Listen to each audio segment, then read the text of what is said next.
Dépendamment de la confidence, je dirais que c'est surtout d'espérer qu'elle a bien compris ce qu'on veut dire.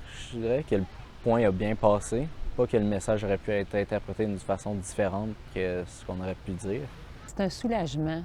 Souvent, ce qui arrive, c'est que ça ne règle pas le problème, mais juste d'en parler, surtout quand c'est des gens qui vivent les mêmes choses, ça fait du bien. Ça fait du bien. Puis d'en parler, souvent, les gens ont une parole qui nous reste en tête, qui nous fait vraiment du bien aussi. Ça soulage. Ça règle rien, mais ça soulage. Mais je pense que c'est comme de se sentir compris quand même, de se sentir vu, entendu. Des fois, ça valide comment on se sent, des fois, on se sent légitimé. Des fois, ça peut faire qu'on se sent moins seul, des fois... Et quand justement il y a de l'écoute active, puis comme tu disais, tu te sens compris, puis reconnu dans tes sentiments, bien après, on se sent vraiment mieux. C'est souvent la légitimité de se sentir comme ça, puis de dire « OK, mais c'est correct, j'ai le droit de me sentir comme ça après cette interaction. » Oui.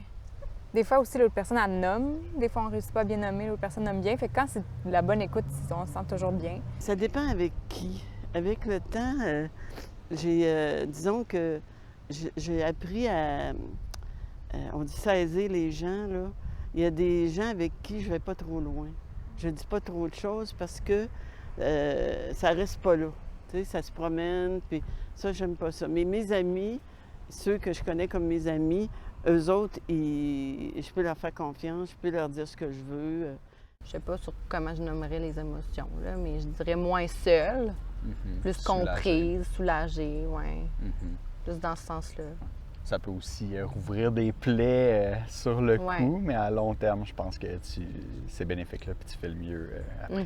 C'est une situation qui est agréable, je trouve, parce que souvent, si on se confie à quelqu'un, c'est parce qu'on a confiance en lui ou en elle. Alors, à ce moment-là, on peut dire des choses intimes, puis on sait que l'autre personne est capable de le recevoir, puis c'est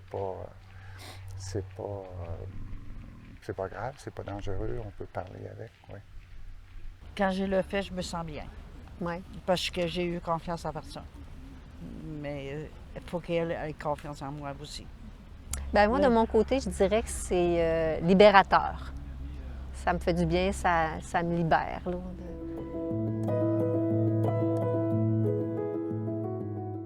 Souvent, le commentaire que l'on a après avoir écouté quelqu'un, la personne va nous dire « Mon Dieu, vous m'avez fait du bien ». La personne va nous dire qu'elle se sent libérée, qu'elle sent qu'elle a un poids de moins sur ses épaules.